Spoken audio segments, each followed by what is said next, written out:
سورہ راعد cassette number 40. محمد وعلى آل سيدنا محمد كما صليت على إبراهيم وعلى آل إبراهيم في العالمين إنك حميد مجيد.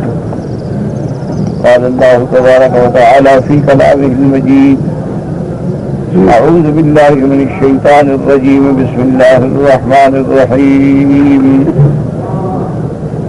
لهم عذاب في الحياة الدنيا والعذاب الآخرة أشق وما لهم من الله من واق. مثل الجنة التي وعد المتقون تجري من تحتها الأنهار أكلها دائم وذلها. تلك عقبى الذين اتقوا وعقبى الكافرين النار. قال المؤلف والمحدث رحمه الله تعالى: وقال الطبراني حدثنا معاذ بن المثنى حدثنا علي بن المديني قال حدثنا ريحان بن سعيد عن عباد بن منصور أن أيوب النبي قلابة النبي اسماء ثوبان رضي الله تعالى عنه قال قال رسول الله صلى الله عليه وسلم: إن الرجل إذا نزع ثمرة من الجنة عادت مكانها أخرى. اب مفسر رحمۃ اللہ علیہ سورۃ الرعد کی ان آیات مبارک کی تفسیر بیان فرما رہے ہیں، جس میں اللہ تبارک و تعالیٰ نے دونوں کا ذکر فرمایا ہے. پہلی آیات میں جیسے آپ نے پڑھا، اللہ نے فرمایا کہ جو مشرکین ہیں، جو کافرین ہیں، جو منکرین ہیں، جو معاندین ہیں، ان کے لیے لہم عذاب فی الحیات الدنیا، ان کے لیے دنیا کی زندگانی میں بھی عذاب ہے. ولعذاب الآخرۃ اشق، اور آخرت کا عذاب جو ہے وہ بہت ہی مشقت والا ہے.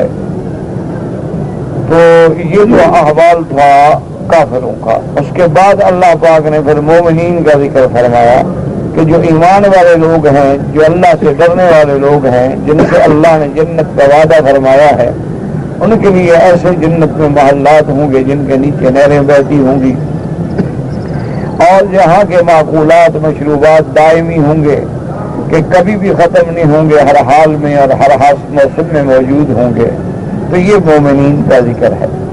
لیکن ایک بات کو یاد رکھ لیں ہمیشہ ذہن میں کہ بہت ساری آیات پڑھنے کے بعد عام آدمی کے دماغ میں ایک بات آتی ہے کہ دیکھو آج کافر جو ہیں وہ پوری دنیا میں اپنی قوتوں سے، اپنے فرعونی ناروں سے دندنا رہے ہیں، اور ہر جگہ اسلام کو مٹانے کے در پہ ہیں.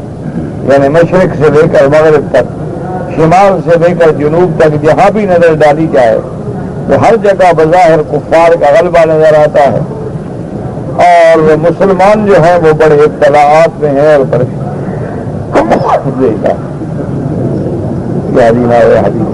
بہت پریشان ہیں. تو جب اللہ فرماتے ہیں کہ ان کے لیے دنیا کی زندگانی میں بھی عذاب ہے اور آخرت میں بھی عذاب ہے، تو دنیا میں ان پہ عذاب کیوں نہیں آتا؟ جب آدمی ایسی آیات مبارک پڑھتے ہیں تو لازمی بات ہے کہ وہ پریشانیوں میں مبتلا ہو جاتے ہیں. اور نعوذ باللہ بعض کمزور عقائد لوگ جو ہے وہ تو بالکل سب کھا جاتے ہیں کہ اللہ نے ہر جگہ لکھا ہے کہ کافروں کے لیے ذلت ہے، کافروں کے لیے رسوائی ہے، یہود کے لیے لعنت ہے، کافروں کے لیے دنیا کا عذاب ہے، لیکن اسی جگہ بھی ان پہ کوئی عذاب نہیں آ رہا. تو اس لیے ہمیشہ بات یہ سمجھ لیں کہ یہ جتنے احکام اللہ بیان فرماتے ہیں ان سے ایک تو مراد یہ ہے کہ اصل سزا اور جزا جو ہے وہ عالم آخرت. باقی رہ گئی دنیا کی بات، جیسے ہم یہ آیت پڑھ رہے ہیں کہ لہم عذاب فی الحیات الدنیا، تو اب اس کے مخاطب کون ہیں؟ قریش مکہ، کہ جب یہ آیات اتری ہیں تو اس وقت ایمان لانے والے کون ہیں؟ صحابہ. اور کفر کرنے والے کون ہیں؟ مکے کے کافر مشرکین مکہ یا وہ یہودی جو مدینہ منورہ میں تھے. تو ان پہ اللہ نے دنیا میں بھی عذاب بھیجا کہ مکے والوں پہ عذاب آیا قحط کا، کہ ان کو کھانے کو نہیں ملتا تھا، حتیٰ کہ محتاج ہو کے ابو سفیان جیسا آدمی 1000 دشمنی کے بعد حضور صلی اللہ علیہ وسلم کی خدمت میں پہنچا. اسی طرح ان پہ عذاب آیا کہ بدر میں ان کا 70 سردار جو تھے وہ مارے گئے اور 70 رؤساء جو تھے وہ قید ہو گئے. اسی طرح ان پہ عذاب آیا آخر کے مکہ فتح ہو گیا، ان کی قوتوں کو اللہ نے ہمیشہ کے لیے ختم فرما دیا.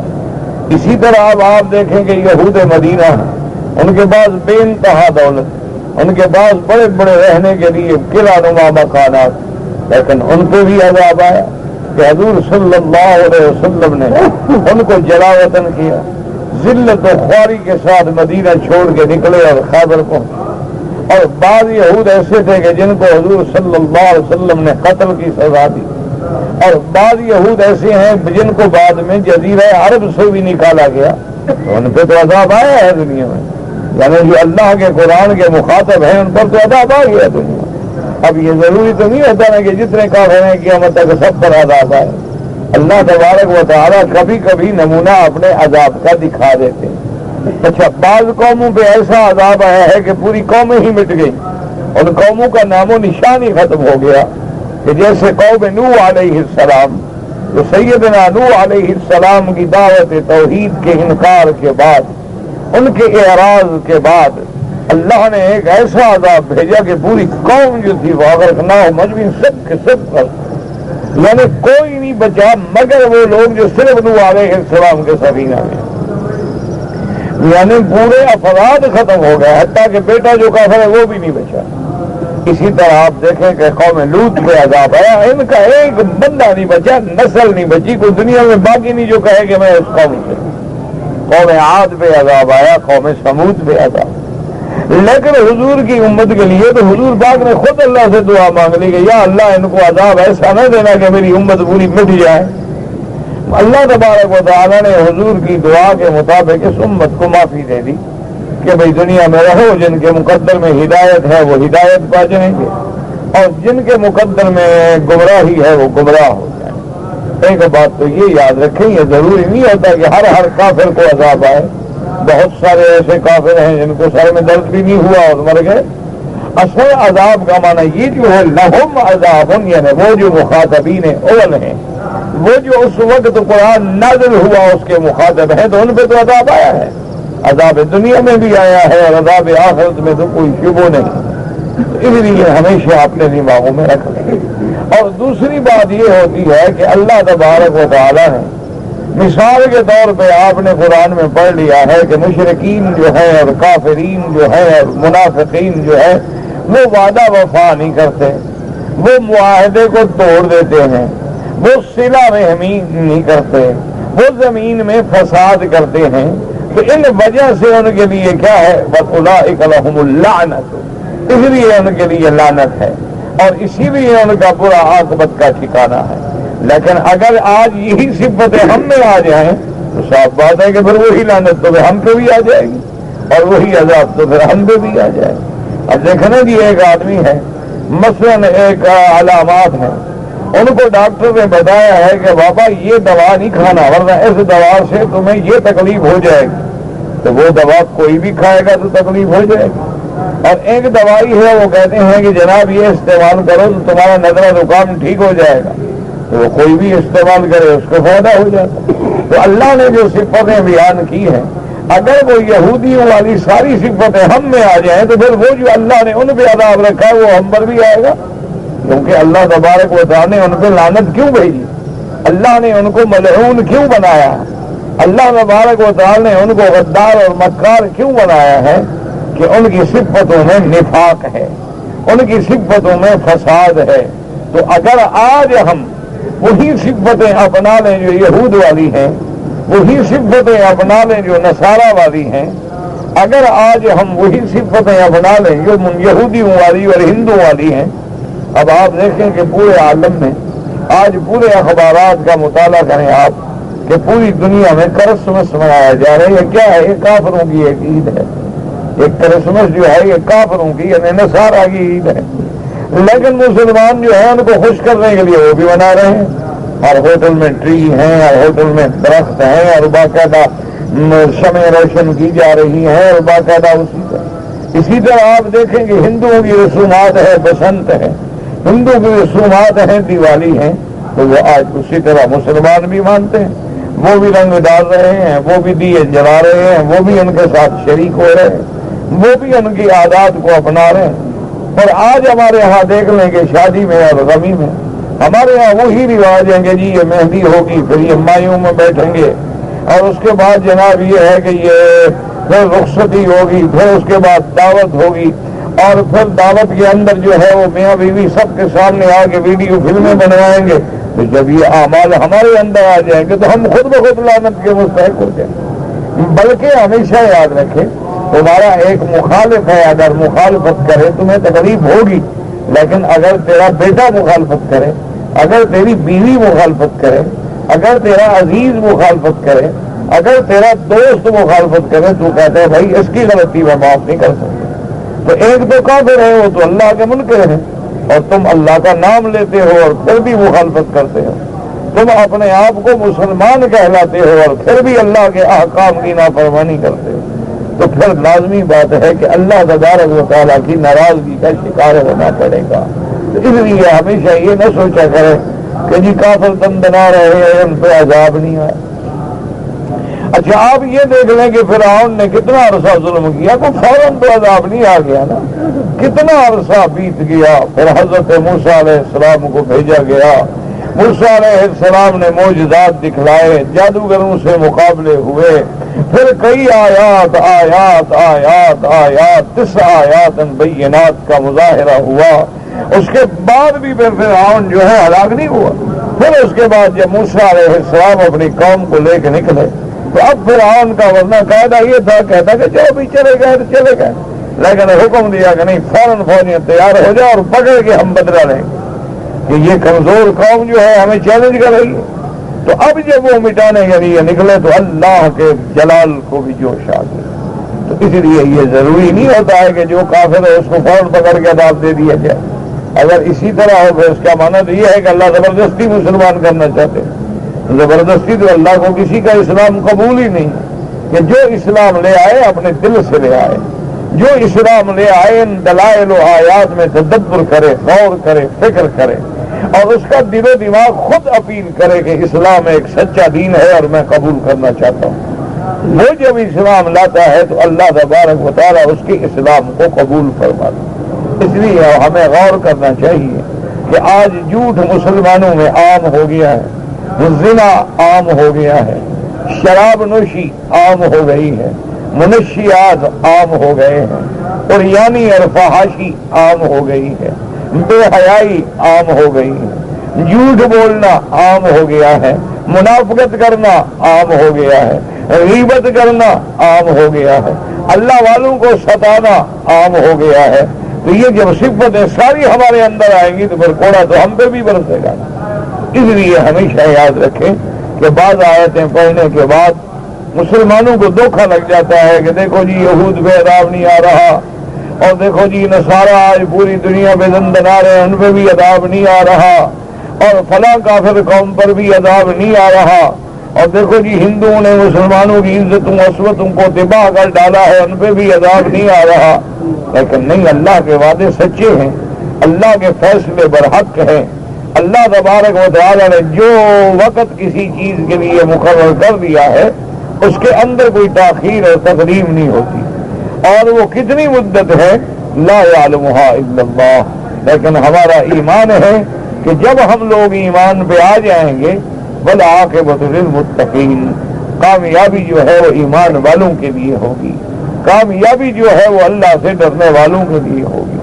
اور اسی طرح جب ہمارا بگاڑ انتہا پہ پہنچ جائے گا تو پھر حضرت مہدی تشریف لائیں گے، اور اس کے بعد نزول سیدنا عیسیٰ ابن مریم ہوگا، اور اس کے بعد جیسے کہ میرے محبوب نے فرمایا لَيَمْلَأَنَّ الْأَرْضَ قِسْطًا وَعَدْلًا، کہ عیسیٰ علیہ السلام کے نزول کے بعد پوری دنیا میں اور پورے عالم میں فرمایا دین اسلام کا غلبہ ہو جائے گا اور پوری دنیا کو امن اور عدل سے بھر دیں گے۔ تو اس لیے ہمیشہ یاد رکھیں کہ اللہ کے وعدے سچے ہیں، وعد اللہ حق، اور اسی طرح اللہ نے فرمایا ان اللہ لا یخلف المیعاد، تو لہذا اپنے ایمان کو مضبوط رکھا کریں، اپنے ایمان کو گھبراہٹ میں اور پریشانیوں میں متذبذب نہ کر دے کہ جی پتہ نہیں ایسا کیوں ہو رہا ہے، اور جناب پتہ نہیں ایسا کیوں ہو رہا ہے۔ تو ان چیزوں کے بجائے خود سوچیں کہ کیا ہمارے اندر وہ صفتیں موجود ہیں جو اصحاب محمد مصطفیٰ میں تھی صلی اللہ علیہ وسلم۔ یعنی آپ ٹھنڈے دل سے دیکھیں کہ آج ہم 1.36 کروڑ مسلمان ہیں۔ اچھا حضور کے صحابہ کتنے تھے؟ 1.5 لاکھ 2 لاکھ۔ اچھا وہ سارے صحابہ کرام رضوان اللہ علیہم اجمعین، نہ تو ان کے پاس گاڑیاں تھیں، نہ ٹرک تھے، نہ ٹینک تھے، نہ یہ مواصلات تھے، نہ طیارے تھے، نہ ہوائی جہاز تھے، نہ کوئی نیوکلیئر ٹیکنالوجی تھی، نہ ان کے پاس کوئی میڈیا تھا، نہ ان کے پاس کوئی اتصالات اور ٹیلی فون کی سہولتیں تھیں۔ انہوں نے تو 80 لاکھ مربع میل پہ اسلام پھیلا دیا۔ تمہیں کیا ہو گیا ہے؟ وجہ کیا ہے؟ مانا یہ ہے کہ جب وہ مسلمان تھے، جب وہ صحیح معنی میں غلام محمد مصطفیٰ تھے، جب وہ صحیح معنی میں آمنہ کے لال کی غلامی کرنے والے تھے، تو ساری دنیا ان کے تابع ہو گئی۔ حتیٰ کہ جنگل کے شیر نکلتے تو صحابہ کہتے ٹھہر جاؤ، نحن اصحاب محمد، میں محمد مدنی کا غلام ہوں، خبردار۔ آپ کوئی شیر کو تقریر کرتا تم بھی کر کے دیکھ لو، شیر تو بڑی بات ہے، یہ گیدڑ کو تقریر کر کے دیکھ لو، کسی بندر کو تقریر کر کے دیکھ لو، ٹوپی بھی اڑا کر لے جائے گا۔ یہ اصحاب رسول اللہ ہے نا۔ اچھا پھر یہ نہیں، اصحاب رسول اللہ کا تو بہت بڑا مقام ہے، بہت بڑا مقام ہے، بہت بڑا مقام ہے۔ تاریخ میں لکھا ہے کہ جب کفار کے مقابلے پر اور انگریزوں کے مقابلے پہ حضرت سندھی جنگلوں کا سفر کر رہے تھے تو راستے میں شیر آ گیا، تو سارے ساتھی گھبرا گئے۔ انہوں نے کہا کہ حضرت اب ہم کیا کریں؟ انہوں نے کہا ابھی اللہ کی مرضی، کیا کریں؟ ماشاء اللہ جو اللہ چاہیں گے وہی ہوگا، لیکن پڑھو حسبنا اللہ و نعم الوکیل، نعم المولا و نعم النصیر۔ تو سب پڑھتے گئے اور کہتے ہیں کہ شیر نے راستہ چھوڑ دیا اور پورا راستہ ساتھ چلتا گیا، اور جہاں ہم جنگل سے نکلے تو ہمیں چھوڑ کے واپس گیا۔ یہ تو ہمیں پچھلی صدی کی بات ہے۔ صحابہ تو بہت بڑے عظمت والے، تابعین تو بہت بڑے عظمت والے، اور ائمہ مجتہدین اور محدثین کے تو بڑے شان ہیں، لیکن یہ تو بہت کے بعد کے لوگ غلامان محمد ہیں صلی اللہ علیہ وسلم۔ لیکن جب ان کے ایمان قوی تھے، جب ان کا یقین اللہ پہ تھا کہ حسبنا اللہ و نعم الوکیل، نعم المولا و نعم النصیر، اگر وہ فرمایا موت آ گئی، اللہ نے لکھی ہے، الحمدللہ، اگر اللہ نے بچانا ہے تو اللہ بچائے، کوئی گھبرانے کی بات ہے۔ ہم تو اللہ کے لیے نکلے ہیں، اللہ کے دین کے غلبے کے لیے کوشش کر رہے ہیں، تو اگر اللہ کو ہماری موت اسی طرح منظور ہے، آمنا باللہ، اللہ کے فیصلے کو کون بدل سکتا؟ تو میرے عزیز آخر اسی بات پہ غور کریں کہ کیا وجہ ہے کہ صحابہ کے پاس کوئی ذریعہ بھی نہیں، وسیلہ بھی نہیں، اچھا اور خدا کی شان ہے دولت بھی نہیں، پیسہ بھی نہیں، طاقت بھی نہیں، کھانے کے لیے روٹی بھی نہیں، ایک ایک کھجور کا دانہ کھا کے کافر سے لڑ رہے ہیں۔ اور ہمارا غریب سے غریب آدمی جو ہے ماشاءاللہ 1.5-2 کلو تو روز کھا ہی جاتا ہے، اور جس نے روزہ رکھنا اس کا تو احسان ہے اللہ پر بھی بندوں پر بھی، وہ تو عصر کو اکٹھا کرنا شروع کرتا ہے، سارا مال بچتا ہے۔ اللہ تبارک و انا للہ و انا الیہ راجعون۔ ایسے روزے کیا ہیں؟ بس ایک تکمیل ہے، ظاہرداری ہے، آپ بھی کرتے ہیں ہم بھی کرتے ہیں۔ ہماری نمازیں کیا ہیں؟ ظاہرداری ہے، اللہ اکبر کر کے کھڑے، پتہ ہی نہیں ہے اس کو مغرب پڑھ رہا ہوں، عشاء پڑھ رہا ہوں، پتہ ہی نہیں ہے اس کو کہ امام صاحب نے قرآن کی کون سی آیات مبارکہ تلاوت، پتہ ہی نہیں ہے کہ اللہ کا قرآن ہمیں کیا کہہ رہا ہے، اللہ کے قرآن میں کیا دعوت ہے، اللہ کے قرآن میں کیا پیغام ہے، کوئی بس کھڑا ہے اللہ اکبر۔ اچھا اس کو کبھی یاد بھی نہیں ہوتا یہ پہلی رکعت ہے یا دوسری ہے، دیکھتے رہتے بھی یہ کیا کر رہی ہے، بیٹھ گیا میں بھی بیٹھ جاؤں، یہ کھڑا ہو گیا۔ یہ کون سی نماز ہے میرے عزیز؟ انا للہ و انا الیہ راجعون۔ بس ہم تو مولوی کا کام کیا ہوتا ہے بھائی، چیختے رہتے ہیں اور اللہ کے نام کی ایک دعوت ہے ہم دیتے رہتے ہیں، تم لوگوں کو جگاتے رہتے ہیں، بلاتے رہتے ہیں، جیسے دیکھا ہے نا کہ بیٹا نہ اٹھے تو ماں باپ اٹھاتے ہیں، جگاتے ہیں، پکڑتے ہیں، پھر اٹھا کے بٹھاتے ہو، پھر لیٹ جاتے ہو، پھر اٹھا کے بٹھاتے ہو، پھر لیٹ جاتا ہے، جگاتے ہیں، پھر اس میں منہ کے پانی کے چھینٹے مارتے ہیں، پھر پکڑ کے باتھ روم میں لے جاتے ہیں، وہ اندھوں کی طرح دھکے کھاتا ہوا نیند میں جا رہا ہے، لیکن وہ پھر بھی پکڑے ہوئے۔ ہمارا کام تو یہ ہے کہ ہم جگاتے رہیں، ہم شور کرتے رہیں، ہم آپ کو چوروں سے اور ڈاکوؤں سے خبردار کرتے رہیں کہ ان باطل فرقوں سے بچ جانا، شرک سے بچ جانا، بدعات سے بچ جانا، رفض سے بچ جانا، خارجیت سے بچ جانا، قادیانیت سے بچ جانا، ذکری فرقوں سے بچ جانا، آغا خانیت سے بچ جانا، اسماعیلی فرقوں سے بچ جانا، دشمنان حضور سے بچ جانا، دشمنان اہل بیت سے بچ جانا، منکرین حدیث سے بچ جانا، اللہ کے قرآن کو بدلنے والوں سے بچ جانا۔ ہمارا قرآن، ہمارا کام جگانا ہے، ہمارا کام جھنجھوڑنا ہے، ہمارا کام چیخنا ہے، باقی تمہاری مرضی ہے۔ وما علینا الا البلاغ، اللہ نے ہماری ذمہ داری یہ رکھی ہے کہ آپ کو بات پہنچا دی جائے، اور اس کے بعد اگر آپ عمل نہ کریں تو آپ کی مرضی۔ آج ایمان سے کہیں، ٹھنڈے دل سے، اللہ کے کعبے میں بیٹھے ہو، کوئی کلمے پڑھنے والا مسلمان ہے جس کو یہ پتہ نہ ہو کہ نماز فرض ہے؟ ٹھنڈے دل سے، یعنی کوئی مسلمان، مرد ہے، عورت ہے، جوان ہے، بوڑھا ہے، کوئی ایسا ہے جس کو یہ پتہ نہ ہو کہ نماز فرض ہے؟ کتنے بندے پڑھتے ہیں؟ اچھا، اسی طرح آپ دیکھ لیں کہ کتنے لوگ ہیں جن کو پتہ نہ ہو کہ رمضان کا روزہ فرض ہے؟ کتنے لوگ رکھتے ہیں؟ بعض شہروں میں یقین کرو رمضان گزر جائے پتہ بھی نہیں لگتا رمضان آیا تھا کہ نہیں آیا۔ وہ ہمارے بلوچوں میں ایک بے وقوفی کی مثال مشہور ہے، ہم لوگ ہیں کیا کریں، پوری قوم ہی ہماری ایسی ہے۔ کوئی سمجھدار ہوں گے، میں تو اپنی بات کرتا ہوں کہ بلوچ ناراض نہ ہو جائے، آج کل تو بلوچ بھی ماشاءاللہ بڑے عقل والے ہو گئے۔ ہم تو اپنی بات کرتے ہیں کہ ہم بے وقوف جاہل قوم تھے اور جاہل ہیں۔ تو رمضان شریف جو آیا تو مولوی صاحب کی تقریر سنی کہ رمضان آ رہا ہے، رمضان آ رہا ہے، رمضان آ رہا ہے، تو جناب رات کو سارے 5-10 نوجوان بلوچ کٹھے ہو کے کلاڑیاں چلاڑیاں لے کے باہر نکل گئے، پتہ تو لگے رمضان کیوں آ رہا ہے۔ انہوں نے کہا یہ غضب ہو گیا کہ رمضان آ رہا ہے ہمارے گھر میں، غیر آدمی، کمال ہے، بے وقوفی ہے، رمضان آ رہا ہے کیوں آ رہا ہے رمضان؟ انہوں نے کہا بھی آئے تو رمضان کو مارو۔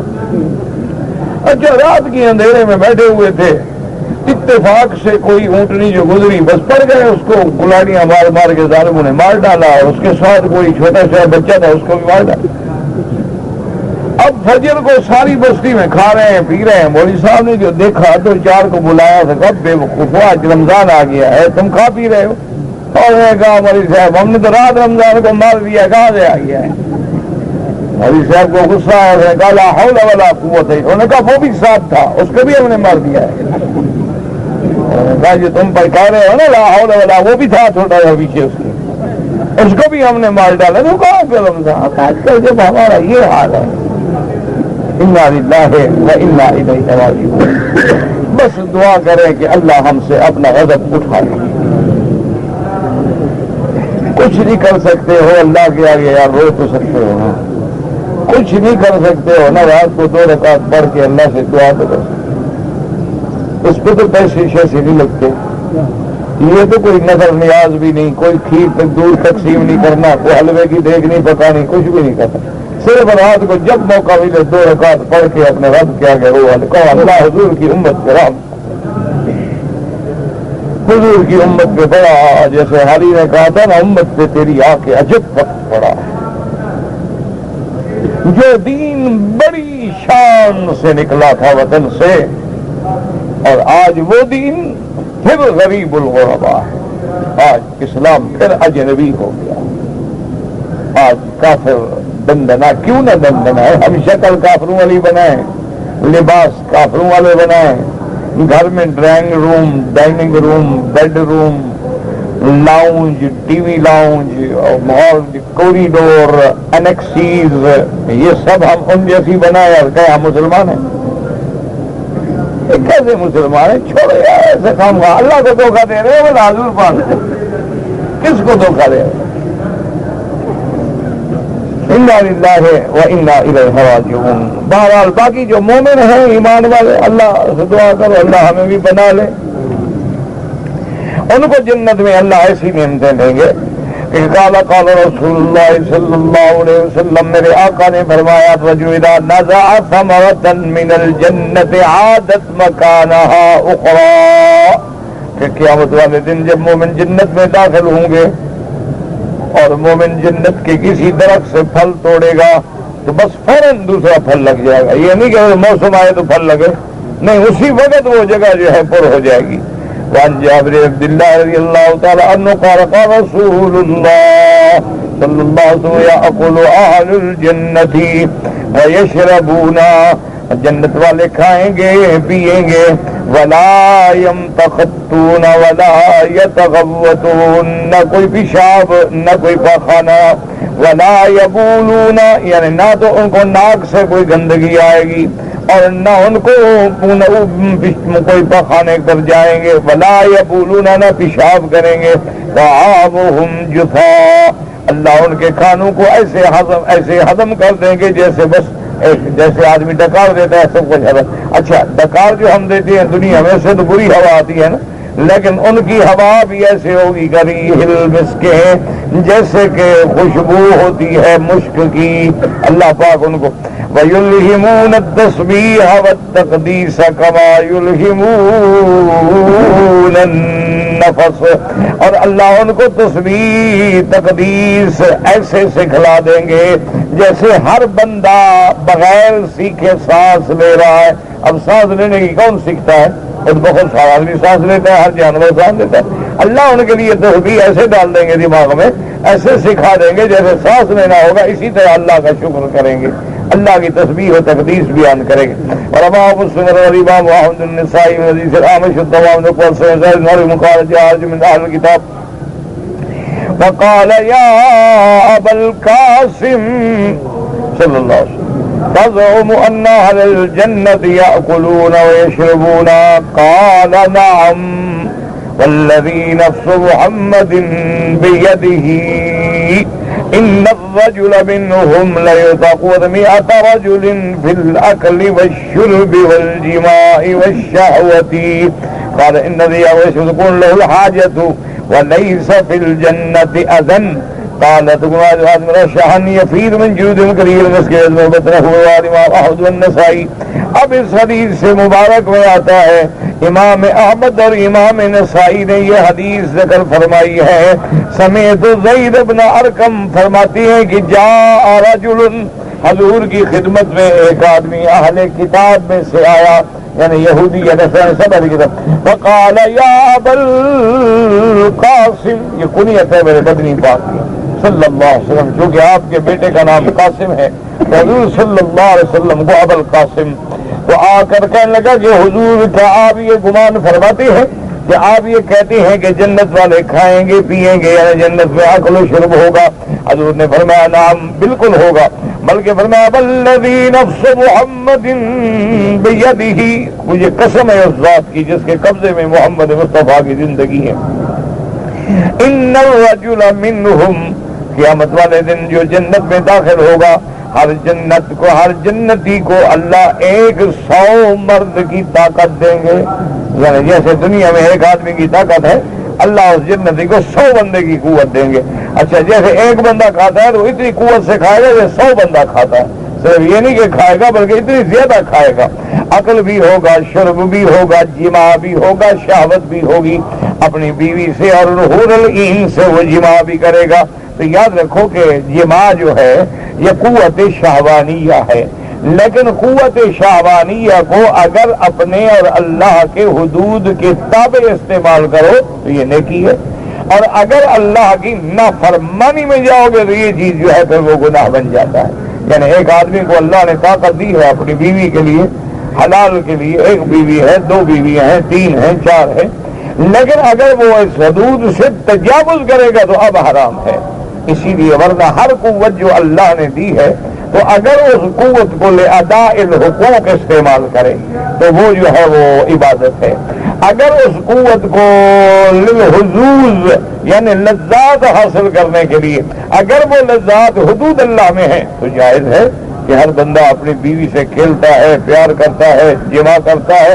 تو حتیٰ کہ علماء نے لکھا ہے کہ اگر کوئی میاں بیوی آپس میں ہنس کھیل رہے ہیں تو یہ نفل پڑھنے سے بھی زیادہ ثواب ہوتا ہے، کیونکہ بہرحال وہ بھی حقوق ہے.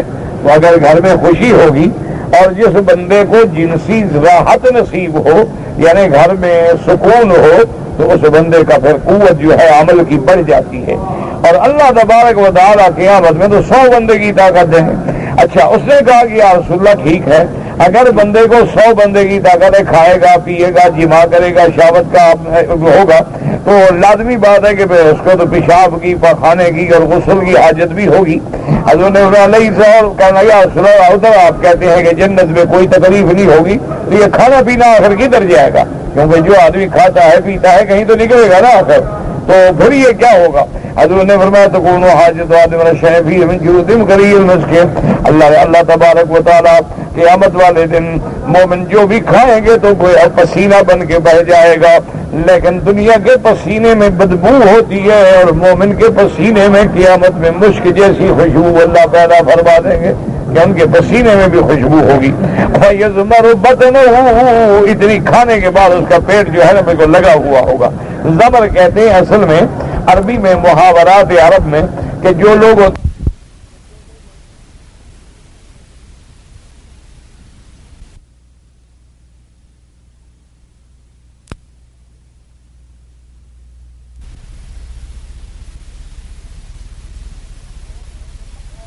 ایک مکان میں بند اس کے اوپر کپڑا ڈال دیتے ہیں اور پھر اس کو محدود خوراک دیتے ہیں، محدود پانی دیتے ہیں تاکہ جب اس کو گرمی سے پسینہ آتا ہے نا تو اس کی چربی پگھل جاتی ہے اور گھوڑا بالکل سے نکلتا ہے دوڑنے کے لیے. اس کو کہتے ہیں زمر البطن کے پیٹ کا نیچے سے لگ جانا. کیوں؟ اگر پیٹ اتنا بڑا بھاری ہو تو وہ تو نہ رکوع کر سکتا ہے بیچارہ، نہ سجدہ کر سکتا ہے. وہ تو گویا نعوذ باللہ اللہ معاف کرے ایک مستقل عذاب میں مبتلا ہے، کیونکہ جتنا پیٹ بھاری ہوگا اٹھانا تو انہیں ٹانگوں نے ہے نا. تو اگر آپ اس پر 10 کلو کے بجائے 20 کلو کا پیٹ رکھ لیں تو ٹانگیں کہاں جائیں بیچاری. لیکن قیامت میں ایسا نہیں ہوگا. وقال الحسن بن عرفة قال حدثنا خلف بن خليفة عن حميد بن الحارث عن عبد الله بن الحارث عبد الله بن مسعود رضي الله تعالى عنه قال لي رسول الله صلى الله عليه وسلم انك لتنظر الى الطير في الجنة فيخر بين يديك مشويا. حضرت عبداللہ بن مسعود رضی اللہ تعالیٰ عنہ سے روایت ہے کہ میرے آقا سرکار مدینہ سیدنا محمد مصطفیٰ صلی اللہ علیہ وسلم نے فرمایا کہ عبداللہ ابن مسعود انک لتنظر فی الجنت، جنت میں تم دیکھو گے کہ خوبصورت پرندہ اڑ رہا ہے اور دل میں خیال آئے گا یار بڑا خوبصورت ہے، اس کا گوشت بھی اچھا ہوگا، تو بس فوراً بھنا ہوا پیش ہو جائے گا. مومن کے سوچنے کی دیر ہے، بس جو چاہو گے، جو سوچو گے، جو ارادہ کرو گے پھر وہ مل جائے گا. اور اس کے بعد جناب فرماتے وجہ فی بعض الاحادیث انہ اذا فرغ منہ عاد طائرا کما کان باذن اللہ تعالی. اور جب مومن اس پرندے کو کھا لیں گے، اچھا فارغ ہو جائیں گے، جب دیکھیں گے کہ وہی پرندہ فوراً پرندہ بن کے اڑ کے جا رہا ہے اللہ تبارک و تعالیٰ اس کو فوراً زندہ بھی کر دیں گے. اللہ تبارک و تعالیٰ چاہیں گے تو وہ بھنا ہوا پیش بھی ہو جائے. اللہ جب مردوں کو زندہ کرنے میں قادر ہیں تو اس پرندے کو دوبارہ زندہ کرنے میں کیا مشکل ہے؟ کیونکہ وہاں کسی چیز پہ فنا تو ہوگی نہیں، ہر چیز جو ہے ہمیشہ کے لیے ہوگی، ہر نعمت ہمیشہ کے لیے ہوگی. اب اس کے بعد فرماتے ہیں وجہ فی بعض الاحادیث الاخری وقد قال اللہ تبارک و تعالی وفاکہۃ کثیرۃ لا مقطوعۃ ولا ممنوعۃ. اللہ نے فرمایا جنت میں تیرے لیے بہت پھل ہوں گے، نہ تو وہ ختم ہونے والے جیسے دنیا میں انگوروں کا موسم ہے بغیر موسم نہیں ملتا، آم کا موسم ہے بغیر موسم نہیں ملتا، کھجور کا موسم ہے بغیر موسم نہیں ملتی، لیکن جنت کا پھل ہر وقت موجود ہوگا. ولا ممنوعات، اور نہ کوئی روک ٹوک ہوگی. دنیا میں تو یہ نہیں ہے کہ جس کے باغ میں چلے جاؤ کھاتے رہو، لیکن اللہ وہاں مومنوں کو اتنے بڑے باغ دیں گے کہ کون روکے، نہ روکنے کی ضرورت ہے نہ ختم ہونے کی۔ قال وداریۃ علیہم ظلالها وذللت قطوفها تذلیلا۔ اللہ پاک نے فرمایا قیامت والے دن مومن جو ہے وہ درخت کا محتاج نہیں، بلکہ ارادہ کرے گا تو وہ ٹہنی قریب آ جائے گی، وہ پھل قریب آ جائے گا، مومن لیٹے لیٹے وہیں سے لے لیں گے۔ اور فرماتے ہیں وَكَذَلِكَ ظِلُّهَا لَا يَزُولُ وَلَا يَقْلُصُ، اور پھر جو درختوں کے سائے ہیں، دنیا میں تو سایہ ڈھل جاتا ہے، دنیا میں سایہ ختم ہو جاتا ہے، لیکن قیامت میں نہ زائل ہوگا نہ کم ہوگا۔ کما قال تبارک و تعالی فی آیت اخری والذین آمنوا وعملوا الصالحات سندخلهم جنات تجری من تحتها الانہار خالدین فیہا ابدا لهم فيها أزواج مطهرة وندخلهم ذلا ذليلا۔ اللہ نے فرمایا جو ایمان لائے اور اچھے عمل کرتے ہیں ان کو ہم داخل کریں گے ایسے باغوں میں جن کے نیچے نہریں بہتی ہیں اور اس میں وہ ہمیشہ رہیں گے، اور ان کے لیے بیویاں ہوں گی پاک، اور ان کو ہم ایسے سایوں میں رکھیں گے جیسے آج دنیا میں آدمی چاہتا ہے کہ درخت کا سایہ ہو، فوار ہو، بیٹھا ہو لذت، وہ سائے ایسے ہوں گے جو کبھی ختم بھی نہیں ہوں۔ وقد تقدم في الصحيحين من غير وجه أن رسول الله صلى الله عليه وسلم قال إن في الجنة شجرة يسير الراكب المجد الجواد المزمر السريع في ظلها 100 عام لا يقطعها۔ اب مفسر فرماتے ہیں کہ صحیحین میں بخاری اور مسلم کی روایات میں آپ پڑھ چکے ہیں کہ جنت میں ایسا درخت بھی ہوگا کہ ایک سوار بڑا کوشش والا اور بڑا تیز سواری والا، المزمر جس نے گھوڑے کو پال کے باقاعدہ بنایا ہوگا، السری بڑا تیز گھوڑا دوڑنے والا، اس درخت کے سائے میں 100 سال گھوڑا دوڑائے پھر بھی سایہ ختم نہیں ہوگا۔ اور اس کے بعد پھر میں جیسے قرآن کہتا ہے وَظِلٍّ مَّمْدُودٍ وَمَاءٍ مَّسْكُوبٍ وَكَثِيرًا مَّا يَقُولُ اللَّهُ تَعَالَى بَيْنَ صِفَّةِ الْجَنَّةِ وَصِفَّةِ النَّارِ لِيَرْغَبَ فِي الْجَنَّةِ وَيَحْذَرَ مِنَ النَّارِ۔ اب مفسر فرماتے ہیں کہ اللہ پاک نے قرآن پاک میں جنت اور جہنم کا دونوں ذکر ملا کے کیا ہے تاکہ جنت کی رغبت پیدا ہو، جہنم کا ڈر پیدا ہو۔ اللہ تبارک و تعالیٰ ترغیب اور ترہیب دونوں آیتوں سے اپنے بندوں کو ڈراتے ہیں۔ ولہذا لما ذکر صفۃ الجنت ببعض قال بعضه، اللہ پاک نے جب جنتوں کا ذکر فرما دیا اب کافروں کا ذکر کرتے ہیں۔ تلک عقبی الذین اتقوا وعقبی الکافرین النار، یہ جنت کی کامیابی ان لوگوں کے لیے ہے جو اللہ سے ڈرتے ہیں۔ یہ جنت کس کو ملے گی؟ جو اللہ سے ڈرتے ہیں۔ اچھا ہم کعبے میں بیٹھے ہم بھی اللہ سے ڈرتے ہیں؟ کیا خیال؟ نہیں، ہم حرام کھاتے ہیں جب اللہ سے ڈرتے ہیں، سود کھاتے ہیں اللہ سے ڈرتے ہیں، رات کو بیٹھ کے فلمیں دیکھتے ہیں اللہ سے ڈرتے ہیں، اپنے لڑکیوں کو بیٹیوں کو بغیر پردے کے لے کے بازاروں میں پھرتے ہیں اللہ سے ڈرتے ہیں، ہمارے گھروں میں حرام ہے، افلام ہے، فلمیں ہیں، ڈش ہیں، برائی ہے، ویڈیو ہے، سب کچھ ہے، اللہ سے ڈرتے ہیں۔ یہ اللہ سے ڈرنے والوں کا حال ہے جو ہو رہا ہے۔ ہماری صورت ہے، سیرت ہے، سب کافروں کی طرح ہے، اللہ سے ڈرتے ہیں۔ اب یہ آپ خود سوچ لیں کہ آپ کتنے ڈرتے ہیں، آپ کو کتنا اللہ کا ڈر ہے۔ 100 میں 1%، 1%، 2%، 4%، 5%، کتنا ڈرتے ہیں آپ؟ لیکن یہ ساری نعمتیں جنت میں ان کے لیے ہیں جو اللہ سے ڈرتے ہیں۔ اب آپ خود سوچ لیں کہ اللہ سے آپ ڈرتے ہیں؟ جب آپ بیٹھتے ہیں ماشاءاللہ بسم اللہ پڑھ کے داڑھی پہ اس طرح پھیرتے ہیں، سیفٹی ہاتھ میں پکڑ کے چٹ کرتے ہیں، اللہ سے ڈرتے ہیں؟ بس ایک بات ہے، سن لیتے ہیں کان سے، دوسرے کان سے نکال دیتے ہیں۔ یہ بھی غنیمت ہے کہ جب 1 گھنٹہ تو اللہ کی یاد میں گزر جاتا ہے، شاید اللہ کسی کے پلٹنے کا ذریعہ بنا دے، کسی کی اصلاح کا ذریعہ بنا دے، کسی کے دل میں اللہ کا ڈر پیدا ہو جائے۔ بس یہ کوشش ہے، سعی ہے، ورنہ حالات ہمارے حق میں نہیں ہیں۔ اتنے بڑے تباہی کے بعد، اتنے بڑے فسادات کے بعد، اتنے بڑے مسلمانوں میں ابتلاءات کے بعد وہی بے حیائی ہے، وہی عریانی ہے، وہی فحاشی ہے، اسی طرح کا زنا ہے۔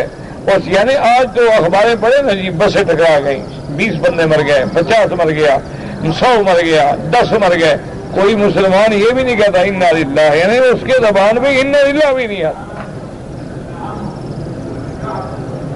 اتنا بے حس ہو گیا ہے۔ اس لیے اللہ نے دونوں کا ذکر کر دیا کہ یہ ان کا ٹھکانہ ہے جو رب سے ڈرتے ہیں۔ وَعُقْبَى الْكَافِرِينَ النَّارُ، اور کافروں کا انجام کیا ہے؟ جہنم ہے۔ کما قال تبارک و تعالی لا یستوی اصحاب النار واصحاب الجنہ، اللہ نے فرمایا دوزخ والے جنت والے کبھی برابر نہیں ہو سکتے۔ اصحاب الجنت هم الفائزون، اور جنت والے جو ہیں وہ کامیاب ہیں۔ وقال بلال بن سعد خطیب دمشق فی بعض خطبہ عباد اللہ هل جاءكم مخبر يخبركم ان شيئا من عبادتكم تقبلت منكم او ان شيئا من خطاياكم غفرت لكم افحسبتم انما خلقناكم عبثا وانكم الينا لا ترجعون والله لو اجر لكم الثواب في الدنيا استكملتم كلكم وغفر عليكم او ترغبون في طاعة الله تعجيل دنياكم ولا تنافسون في جنة القرى دائم۔ فرماتے ہیں کہ حضرت بلال ابن سعد جو ہیں دمشق میں خطیب تھے، انہوں نے اپنے خطبوں میں فرمایا کہ عباد اللہ، اللہ کے بندو، حل جاءکم مخبر یخبرکم، کیا تمہارے پاس کوئی خبر دینے والا آیا جیسے یہ بتلایا ہو کہ تمہاری یہ عبادتیں قبول ہو گئی ہیں اور تمہارے یہ گناہ جو ہے بخشے گئے؟ کوئی آئے؟ کوئی نہیں ہے؟ تو میں نے کہا تو قرآن پڑھ کے سمجھو کہ ہم کدھر جا رہے ہیں۔ اسی فرمایا فحسبتم انما خلقناکم عبثا وَأَنَّكُمْ إِلَيْنَا لَا تُرْجِعُونَ، کیا تم یہ گمان کرتے ہو کہ اللہ نے تمہیں بے قاعدہ بے فائدہ پیدا کیا، بس کھاؤ گے پیو گے جانوروں کی طرح اور مر جاؤ گے؟ یا تم نے اللہ کی طرف لوٹنا نہیں ہے؟ وَاللَّهِ لَيَجْعَلْ لَكُمُ الثَّوَابَ فِي الدُّنْيَا، اگر اللہ تبارک و تعالیٰ تمہاری نیکیوں کا ثواب تم کو دنیا میں دے دے، لَاسْتَقْلَلْتُمْ كُلَّكُمْ وَافْتَرَضَ عَلَيْكُمْ، جو اللہ نے تم پہ فرض کیا ہے تم سمجھو کہ یہ تو بہت تھوڑا ہے۔ او ترغبون فی طاعت اللہ، یا تم اللہ کی طاعت اس لیے کر رہے ہو لتعجیل دنیاکم، تاکہ دنیا کی نعمتیں ہمیں ملیں۔ ولا تنافسون فی جنت، کیا مانا؟ یعنی تم اگر وظیفے پڑھتے ہو وہ بھی اللہ کا ذکر کرتے ہو کیونکہ دولت ملے، پیسہ ملے، بس دنیا میں نیک مقام ملے، ورنہ حالانکہ اصل چیز یہ ہے کہ مومن کو جنت کی تمنا ہو، اکلھا دائم وذلھا، جہاں کی نعمتیں دائمی ہیں، جہاں کی رحمتیں دائمی ہیں، جہاں کے درخت اور اس کے سائے دائمی ہیں۔ اللہم ارزقنا الفردوس الاعلی، اللہ ہمیں بھی نصیب فرما دے۔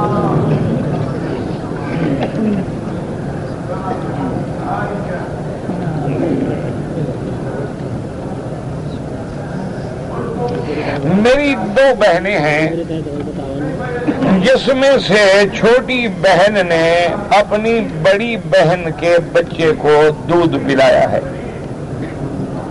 1 دفعہ 2 دفعہ اللہ جانتا ہے۔ بہرحال میرا بھائی جب دودھ پلایا ہے تو اس بچے کی وہ ماں بن گئی۔ اب اس کی جتنی اولاد ہے اس کے بہن بھائی ہیں، ان کا آپس میں نکاح نہیں ہو سکتا، یعنی جس بچے نے دودھ پیا ہے اس کے لیے اس کی اولاد سے نکاح جو ہے وہ بنا ہے، اور جس نے نہیں پیا وہ نہیں پیا۔ میری بیوی کی ماسی کی بیٹی ہے، اس سے میرا نکاح ہو سکتا ہے، دوسری شادی کرنا چاہتا ہوں، کوئی بات نہیں، ہو سکتا ہے۔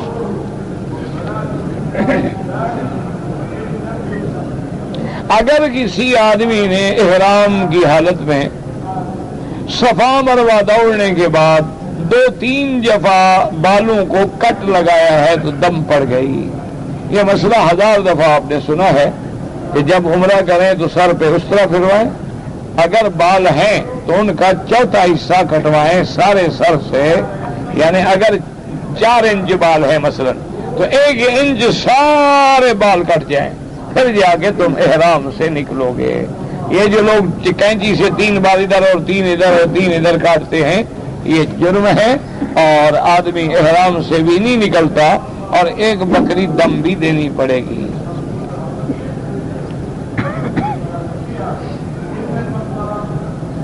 کہتے ہیں جی کہ میں جب آیا تو میری والدہ فوت ہو گئی, چونکہ دوسرے دن میری ٹکٹ تھی, میں مجبوراً چلا. کوئی بات نہیں, آپ اپنی والدہ کے لیے دعائیں کریں, آپ ان کے لیے حج کریں, ان کے لیے صدقہ و خیرات کریں, ان کی اچھی اولاد بنے تاکہ ان کے رفع درجات کا ذریعہ بنے. آپ کی یہ خوش نصیبی ہے کہ اگر وہاں آپ رہتے تو کیا کر لیتے, نہ کسی کی موت کو ٹال سکتے ہیں نہ حیات کو بڑھا سکتے ہیں. آپ کے لیے یہ تو بڑا اچھا موقع ہے کہ اللہ نے آپ کو حرم بھیج دیا, تو یہاں آپ طواف کریں, عمرہ کریں, حج کریں, صدقات خیرات, اور ہر نماز کے بعد اپنے والدہ والدین کے لیے دعا کریں.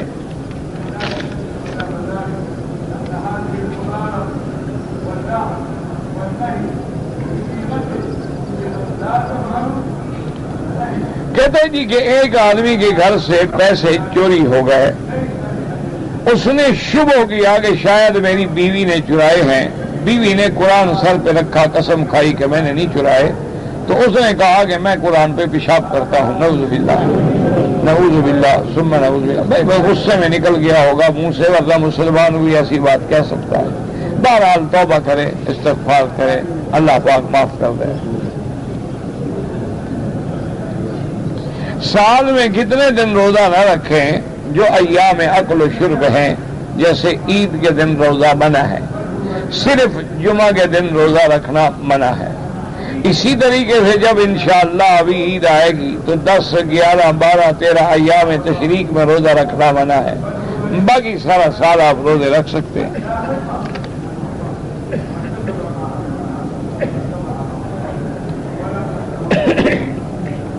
کہتے ہیں جی کہ حضور پاک نے تو حکم دیا ہے کہ بغلوں کے صاف بال اور زیر ناف بال صاف کرو, لیکن آج مسلمان وہ تو 2-2, 4-4 مہینے صاف نہیں کرتے, لیکن داڑھی کو بہرحال روز صاف کرتے ہیں. تو یہی اب خود اندازہ کر لیں کہ کس کی نشانی ہے. بغلوں میں بال چھوڑنا یا زیر ناف بال چھوڑنا یہ کافروں کی علامت ہے, یہ سکھوں کی علامت ہے, یہ یہودیوں نصارہ کی علامت ہے. تو اور داڑھی کا مونڈنا جو ہے یہ بھی حضور کی نافرمانی ہے. تو اب خود فیصلہ کر لیں کہ آپ کدھر جا رہے ہیں.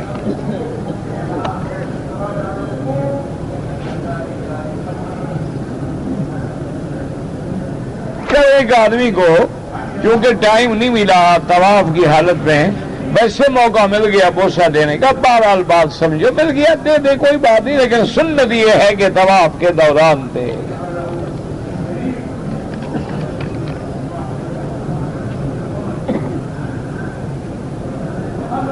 ایک خلیفہ شرف الدین ہے, کہتے ہیں کہ پیدائشی حافظ قرآن, مجھے تو پتہ ہی نہ, میں ملا ہوں مجھے پتہ ہی نہیں, میں نہیں جانتا.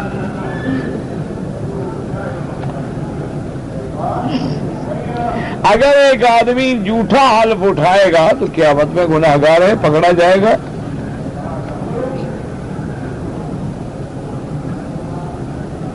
جی کہ آج کل جو ہے موبائل کی اسکرین پہ بعض لوگ الحمدللہ یا بعض لوگ السلام علیکم یا بعض لوگ بسم اللہ الرحمن الرحیم لکھ لیتے ہیں. بہرحال یہ لکھا ہوا ہو تو جیب میں آپ حمام میں نہ لے جائیں, کیونکہ کاغذ پہ لکھا ہو یا شیشے پہ لکھا ہو, اسکرین پہ لکھا ہو یا کسی چیز پہ لکھا ہو, اللہ کے قرآن کی آیات کو گندے مقام پہ لے جانا منع ہے. باہر صورت ان چیزوں سے احتیاط کریں. کہتے ہیں جی کہ نیک مردوں کو تو قیامت میں حوریں ملیں گی, اور نیک عورت جو ہے اس کو کیا ملے گا, اس کو بھی جو تمنا کرے گی. وَلَكُمْ فِيهَا مَا تَشْتَهِي أَنفُسُكُمْ وَلَكُمْ فِيهَا مَا تَدَّعُونَ. اللہ کے قرآن کا فیصلہ ہے کہ مرد ہے یا عورت، وہ جو تمنا کرے گی اللہ اس کو عطا فرمائے۔ اگر اس کی تمنا ہوگی کہ میری شادی ہو، اللہ مومنوں سے شادی کرا دے گا۔ اس کی تمنا ہوگی کہ میں شادی نہیں کرتی تو نہ کرے، کیونکہ جنت میں احکام تو ہے نہیں، وہاں تو شریعت کے کوئی نوافذ اور کوئی فرائض اللہ نہیں ہے۔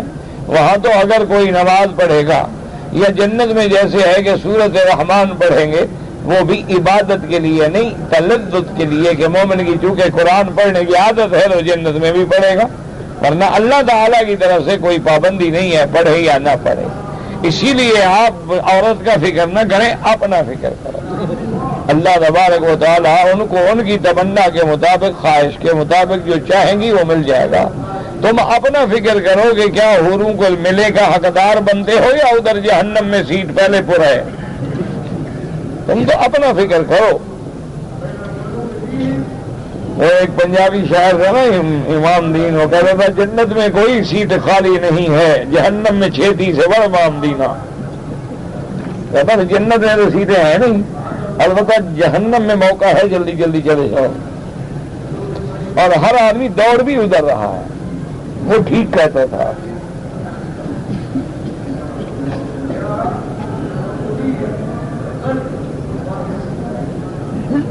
ایک آدمی نے ایک بی بی ٹھیک کیا، پتہ نہیں بی بی کیا ٹھیک کیا، 15,000 ریال اس نے 4,000 دے دیا، جواب دے دیا، اور لڑکی کا نکاح نہیں کر۔ مجھے نہیں پتا آپ نے کیا لکھا ہے، مجھے سمجھ ہی نہیں آ رہی، کوئی واضح بات لکھو نا۔ بی بی ٹھیک کیا، کیا بی بی ٹھیک کیا؟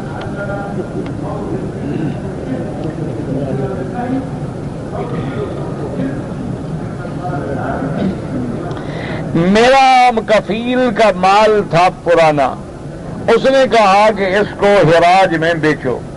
میں نے حراج والے کباڑی کو دکھایا، اس نے اس کا 10 ریال فی نگ قیمت لگایا، لیکن پھر اس نے نہیں لیا۔ پھر میں نے دوسرے کباڑی کو دکھایا تو اس نے قیمت 15 ریال لگایا۔ تو کفیل نے مجھے کہا تھا کہ 10 ریال میں اگر دیتا ہے تو بیچ ڈالو، تو اب باقی 5 ریال جو ہیں کیا وہ میرے ہوں گے؟ بالکل حرام ہے۔ آپ کے کیوں؟ آپ کے کیوں ہوں گے؟ اگر اس چیز کا ریٹ بڑھ گیا ہے تو وہ بھی مالک کا ہے۔ اب یہ تھوڑا ہے، اس نے کہا تھا بیچ ڈالو، یا تو اس کو بیچ دیتے آپ 10 ریال میں، اس کو نہیں بیچا اور گاہک آ گیا تو نصیب ہے مالک ہے جس کا مال ہے، تمہارا کیا ہے 5 ریال لینے کا؟ آج کل تو انا للہ و انا الیہ راجعون، یعنی مسلمان ایسے ہر وقت ایک دولت میں ہوس میں مبتلا ہو گئے ہیں۔ آدمی آتا ہے جی آپ نے یہ مکان کرائے پہ دینا ہے، ہاں جی دینا ہے، اچھا جی ٹھیک ہے، تھوڑی دیر کے بعد کہتا ہے اچھا جی وہ جب آئے گا نا آدمی مکان لینے والا، لیکن 100 ریال میں دوں گا۔ یار بڑے تم چلاک ہو، دکھانے کا 100 ریال تمہارا ہو گیا، یعنی لینے والے کی ذمہ داری ہے وہ حاجی لائے گا بیچارہ، وہ ان کی شکایات، مکان دینے والے کی ذمہ داری ہے مکان دے گا، خدمات دے گا، جگہ دے گا۔ یہ صرف ایک آدمی کو ساتھ لایا ہے تمہارے گھر تک، اس کا 100 ریال کھڑا ہو گیا۔ انا للہ و انا الیہ راجعون۔ دعا کرو اللہ ہمارے حال پہ رحمت کرے۔ اور ایک بات یاد رکھو، مکے مدینے سے جو پیسے ایسے کما کے لے جاؤ نا، وہ کبھی کسی کو ہضم نہیں ہوئے، وہ پہلا بھی جو ہے نا تمہارا وہ بھی ڈوب جائے گا۔ ادھر اگر حلال سے کما کے لے جاؤ گے تو اللہ برکت دے گا، حلال میں برکت ہے۔ حرام پہلے ویسے بڑا پڑتا ہے، یکدم او بند ہے، لیکن ایک ہی جھٹکا لگتا ہے، مالک کا مکان ہے اور پیسے بھی اسی کے، 10 ریال میں بکے یا 15 میں بکے۔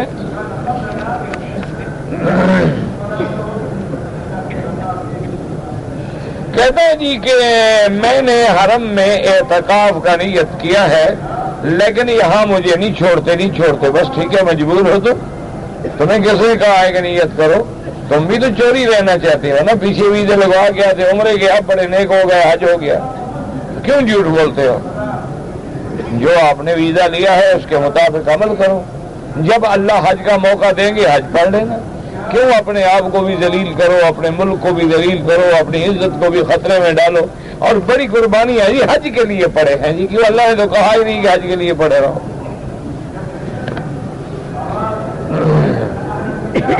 لاٹری وغیرہ یہ سب ناجائز ہیں۔ بعض لوگ اکٹھے ہو کے ذکر کرتے ہیں، بہرحال اکٹھے ہو کے نماز پڑھنا منع نہیں، نماز بھی تو ذکر ہے، اقیم الصلاۃ لذکری، تو اس لیے علماء فرماتے ہیں اکٹھے ہو کے ذکر کرنا بھی منع نہیں، بلکہ حدیث میں ہے اللہ فرماتے ہیں میرے بندے تو مجھے اکیلا ذکر کرے گا تو میں بھی تجھے اکیلا یاد کروں، اور تو اگر مجھے کسی جماعت میں یاد کرے گا تو میں بھی تمہیں ملائکہ کی جماعت میں یاد کروں۔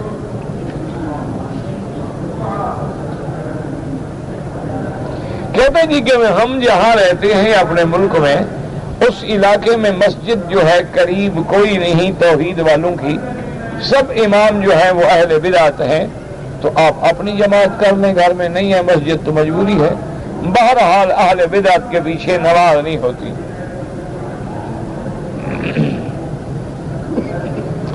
ایک آدمی کا 100 ریال میرے پاس تھا، وہ فوت ہو گیا، اس کے وارثوں کو دے دو، اگر اس کے وارثوں کو نہیں دے سکتے ہدیہ بنا کے دے دو، کوئی ضروری نہیں بتاؤ کہ میں نے تمہارے باپ کا لیا تھا، کسی نہ کسی شکل میں وہ پیسہ ان کے واپس ہو جائے۔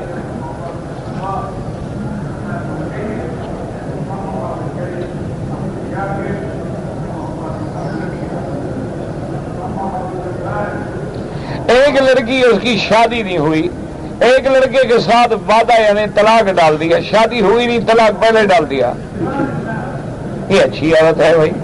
عورت کی طرف سے کوئی طلاق ولاق نہیں ہوتی ہے، سب جھوٹ ہے، بکواس ہے، کوئی طلاق شلاق نہیں ہوتا، طلاق مرد دیتا ہے، عورت کہاں طلاق دیتی ہے بھائی؟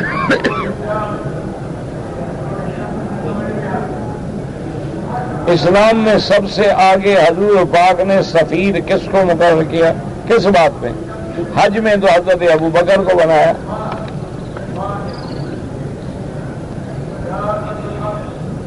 کہتے ہیں جی کہ تعزیت کرنے والوں کے لیے جب آدمی جاتا ہے کسی کا فوت ہو جائے تو ہمارے لوگوں میں رواج ہے کہ وہ ہاتھ اٹھاتے ہیں، کوئی بات نہیں، ہاتھ اٹھا کے دعا کریں تب بھی جائز ہے، اور ہاتھ اٹھائے بغیر بھی دعا کر لیں کہ بھائی اللہ مغفرت فرمائے، اللہ تبارک و تعالیٰ تم لوگوں کو ثواب اور صبر جمیل عطا فرمائے، ایک کوئی ایسے مسئلے نہیں ہیں، ہاتھ اٹھائے یا ہاتھ نہ اٹھائے۔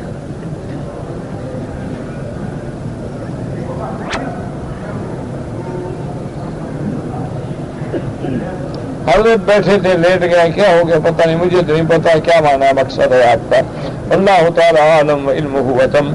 اللہم صلی علی سیدنا محمد وعلی آل سیدنا محمد وبارک وسلم، یا الہ العالمین، یا ارحم الراحمین، یا حی یا قیوم یا ذا الجلال والاکرام، یا اللہ عالم اسلام پہ اپنی رحمتیں فرما، حضور صلی اللہ علیہ وسلم کی امت پہ رحمت فرما، حضور صلی اللہ علیہ وسلم کی امت کی مغفرت فرما، یا الہ العالمین ہم سب کی ظاہری باطنی روحانی جسمانی بیماریاں پریشانیاں کمزوریاں سب دور فرما، یا اللہ ہم سب کے بگڑے کام اپنی رحمت سے بنا دے، یا اللہ ہر پریشانی سے نجات عطا فرما، یا اللہ بے حیاؤں کو حیا عطا فرما، بے دینوں کو دین عطا فرما، بے اولادوں کو اولاد عطا فرما، قرض داروں کے قرض عطا فرما، جن کی اولاد ہیں ان کو صالح بنا، یا اللہ جن کے گھروں میں جوان بچیاں ہیں ان کے رشتے آسان فرما، یا اللہ ان کی زندگی کو بربادیوں سے بچا دے،